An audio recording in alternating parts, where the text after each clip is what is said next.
অতি গরমে দেখা যায় যে আমাদের শরীর থেকে ঘামের মাধ্যমে পানি বের হয়ে যায়, ফলে আমাদের শরীরে সোডিয়াম এবং পটাশিয়াম ভারসাম্য নষ্ট হয়ে যায়। আর এই ভারসাম্য যদি নষ্ট হয়ে যায় তাহলে অনেক ক্লান্তবোধ মনে হবে বা অস্বস্তির মনে হবে। তাই আমাদের প্রত্যেকেরই অতিরিক্ত গরমে বা গরমের সময় হাইড্রেট রাখা খুবই গুরুত্বপূর্ণ। আজকের এই ভিডিওতে আমি আপনাদেরকে শেয়ার করব গরমে বা অতিরিক্ত গরমে আপনি কি খাবেন এবং কি খাবেন না।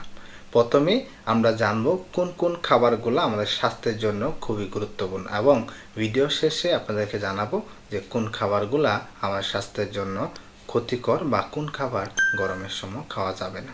এক নম্বর হচ্ছে পানি। শরীরকে হাইড্রেট রাখার জন্য পানির গুরুত্ব অপরিসীম। এই পানি দিয়ে শরীরকে হাইড্রেট রাখতে হবে।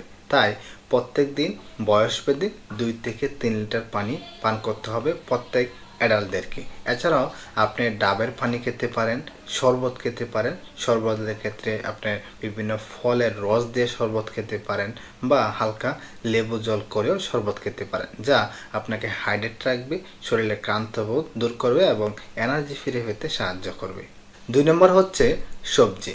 হ্যাঁ, খাদ্য তালিকায় কিছু সবজি রাখতে হবে যেগুলো আমাদের শরীরে পানি ধরে রাখে বা পানির পরিমাণটা বাড়িয়ে দেয়, হাইড্রেট রাখতে সাহায্য করে। যেমন পেঁপে রয়েছে, দুন্দল রয়েছে, গাজর আছে, শসা আছে, মিষ্টি কুমড়া রয়েছে, লাউ রয়েছে, যেগুলা প্রচুর পরিমাণ ফাইবার এবং আপনাকে পুষ্টি সমৃদ্ধ দেবে, ভিটামিন এ দিবে, ডি দিবে, পাশাপাশি শরীরকে হাইড্রেট রাখতে অনেক বেশি সাহায্য করবে।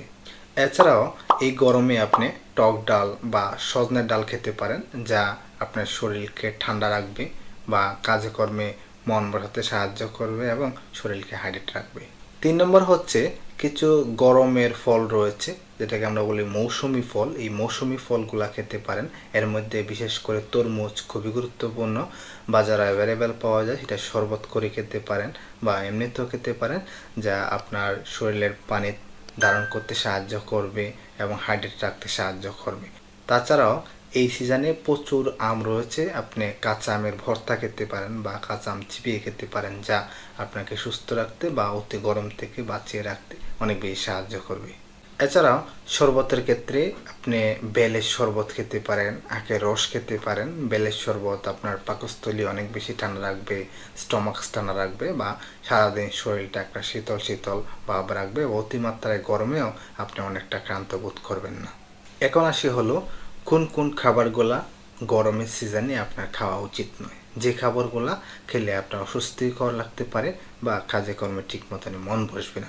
যেমন এর মধ্যে হচ্ছে অতি পরিমাণ জাল জাতীয় কোনো খাবার খাওয়া যাবে না, বা অতিরিক্ত পরিমাণ কার্বোহাইড্রেট খাবেন না, ভাজা পোড়া তেল চর্বি জাতীয় খাবার খাবেন না।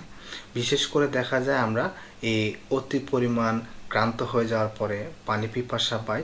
পানি পিপাসা পাওয়ার জন্য ফ্রিজের যে ঠান্ডা পানি রয়েছে সেই ঠান্ডা পানি খায়। এই ঠান্ডা পানিও কখনো খাওয়া যাবে না। পানি পান করবেন, তবে সবসময় চেষ্টা করবেন নর্মাল পানি পান করার জন্য, কারণ অতিমাত্রায় ঠান্ডা পানি খাওয়ার ফলে আপনার সর্দি কাশি ঠান্ডা লাগতে পারে বা নিউমোনিয়ার একটা সমস্যা হতে পারে। এছাড়াও এই পানির গ্যাপটা পূরণ করতে গিয়ে আমরা অনেকে রয়েছি যে কোল্ড ড্রিঙ্কস খেয়ে থাকি। অতি পরিমাণ কোল্ড ড্রিঙ্কস এটা আমাদের স্বাস্থ্যের জন্য ক্ষতিকর বা কিডনিতে সমস্যা করতে পারে।